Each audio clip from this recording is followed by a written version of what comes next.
A single drop of ink falls into a glass of clear water. Watch it swirl, tendrils of blue diffusing slowly, inextricably, until the entire glass is tinted, irrevocably changed.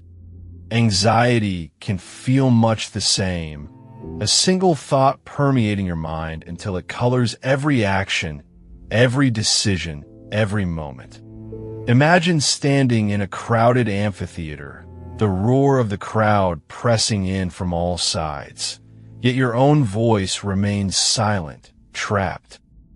That's how anxiety grips you, paralyzing, suffocating, unyielding.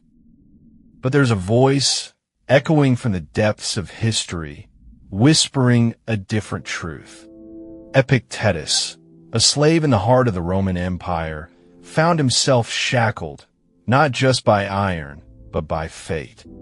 Yet in the depths of his confinement, he asked the simplest, yet most profound question: are you truly in control? Through the chaos of an uncontrollable world, he discovered a secret key, hidden not in the external, but buried deep within the self. And now you hold the glass. What will you do with it? The paradox is this: how can a man with no freedom, no rights, and no power find peace in the midst of chaos? Epictetus, chained by destiny, discovered that true freedom lay not in the world around him, but in the mastery of his own mind.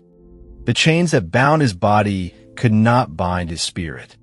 In a world full of uncertainties, where every moment teetered on the edge of the unknown, he realized that the only thing he could control was his response to it all. Are you truly in control? This question, deceptively simple, holds the power to transform the way you confront your own anxieties. In the next few minutes, we will delve into the one idea that can reshape your understanding of control. We will explore how Epictetus' teachings guide us to focus inward, to relinquish the futile fight against external forces, and instead harness the strength within. We will uncover the unexpected key that Epictetus grasped so long ago, a key that remains as relevant today as it was in ancient Rome. Brace yourself to confront your own illusions of control and prepare to discover a truth that could change everything. Are you truly in control? Epictetus, a name that echoes through the corridors of time, stands as a testament to the resilience of the human spirit. Imagine a man shackled by chains, yet free in ways that many of us, unbound by iron, are not.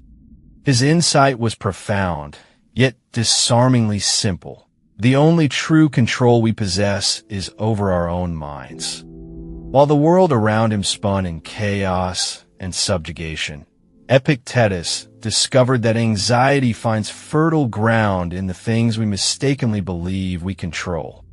The more we cling to these illusions, the deeper our suffering. He challenged this notion head-on, asking again and again, are you truly in control? By shifting the focus inward, Epictetus unlocked a powerful truth. External events are beyond our grasp, but our response to them is not. This revelation is the key to the paradox of control. It lies not in changing the world, but in transforming ourselves. It is this inner shift, this acceptance that Epictetus offers us. A path not to eradicate anxiety, but to master it by understanding the boundaries of our true dominion. Imagine you're standing at the edge of a tranquil pond. The surface is a mirror, reflecting the sky in its flawless stillness. But what happens when you pick up a stone and hurl it into the water? Ripples spread out in every direction, distorting the reflection, unsettling the serenity. This is your mind, Epictetus would argue, when you try to control what is not yours to hold. He likened our attempts to control external events to stirring up this pond, creating chaos where there once was calm. Now let's look deeper. The ripples, the disturbance, they're temporary. Left to its own devices, the pond will settle. The reflection will return. Epictetus teaches us that our mind, too, has this capability. Men are disturbed not by things, but by the views which they take of them, he reminds us. This quote encapsulates the essence of his philosophy. The stone, the external event, does not control the pond, just as the world does not control our peace. It is our reaction, our perspective, the ripples that cause turmoil. Consider this. Each stone we throw is a moment where we let anxiety take the reins, where we attempt to assert control over the uncontrollable. But what if, instead, we chose not to throw the stone? To let the pond remain undisturbed? This is the practice Epictetus guides us toward. It is not an action, but a deliberate choice to focus on the water that remains still beneath the surface, to nurture the part of us that is untouched by external turmoil. By recognizing that we cannot control the stone, only our response to it, we embrace the true nature of control, a mastery over ourselves, not the world around us. Are you truly in control? He asks, urging us to see that the answer lies not in our hands, but in our hearts. Yet, if we turn inward, a new question arises. What defines our reaction to the stone, to the chaos swirling beyond our command? This question is the key Epictetus offers, wrapped within the simple yet profound notion of perception. It's as if he invites us to view our minds as a fortress, with gates that we alone can choose to open or close to the world outside. The true measure of control, then, lies in the sentries we place at these gates, in our judgments and perceptions. Consider this. A storm rages, fierce and unyielding, the kind that sends most scurrying for shelter. Yet, inside the sanctuary of your mind, the storm is only as powerful as you allow it to be. Epictetus would say that the storm is indifferent. It does not care for your peace or your chaos.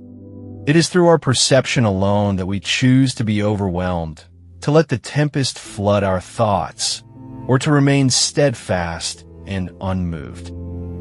He poses another insight, one that echoes with resonance. It's not what happens to you, but how you react to it that matters. Here, Epictetus uncovers a layer of truth that many overlook.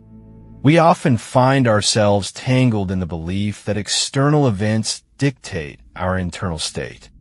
But what if we held the power all along?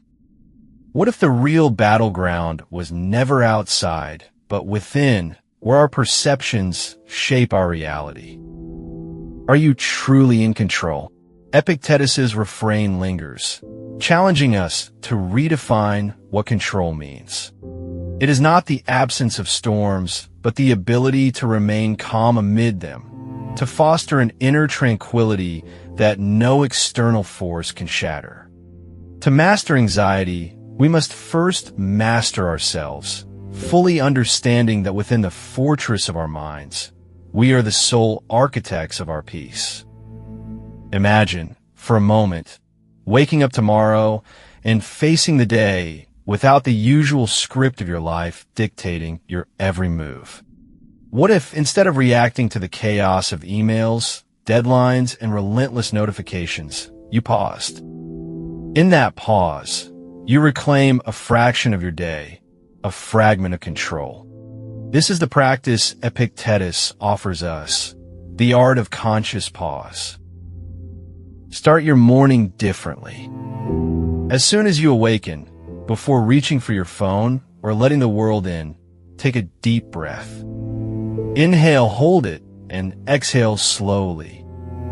This simple act is the first step in scripting a new narrative, one where external events do not control you, but you control how you respond to them. Throughout your day, practice this pause. When you feel the grip of anxiety tightening around your chest, stop. Breathe. Visualize the tension leaving your body with each exhale. This is not merely an act of calming the nerves. It is a deliberate assertion of your power over the present moment.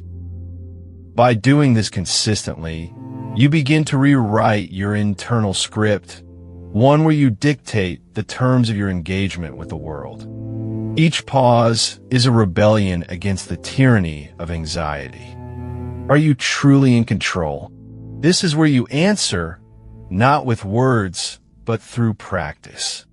You begin to understand that control is not about eliminating anxiety, but choosing how you meet it, transforming reaction into response, chaos into calm, and fear into freedom. Epictetus understood something that most of us miss.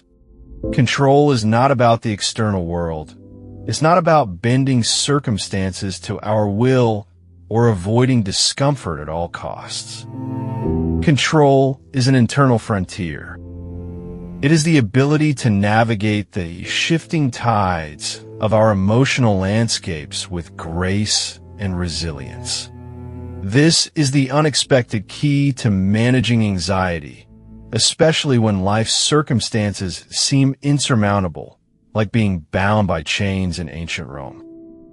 The paradox resolves itself when you realize that anxiety isn't an enemy to be vanquished, but a messenger to be heeded. It's not about never feeling anxious. It's about what you do when anxiety visits. Epictetus taught that the only things we truly have control over are our thoughts and responses. So, when anxiety grips you, remember, the external situation is beyond your grasp, but the internal is yours to mold. And here's the reframe, the shift in perspective that changes everything. Are you truly in control? The answer lies not in controlling the uncontrollable, but in mastering your mind's response to it.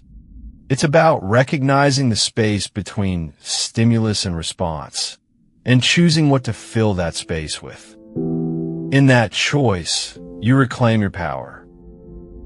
In that choice, you define freedom.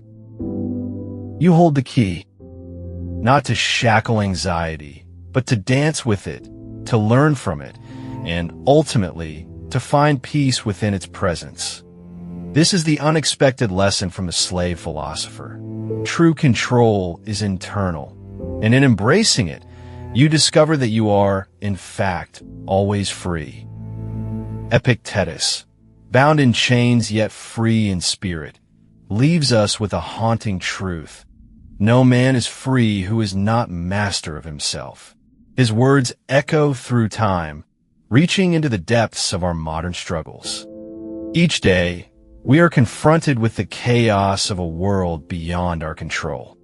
Yet, within us, we possess an unyielding fortress, a citadel of calm that no external storm can breach. Embrace this inner sanctuary. The noise outside may be deafening, but your response is yours to command. So ask yourself, are you truly in control? And let that question guide you towards serenity, not in defiance of anxiety, but in harmony with it. For more insights on mastering life's challenges with Stoic wisdom, subscribe for new perspectives every day.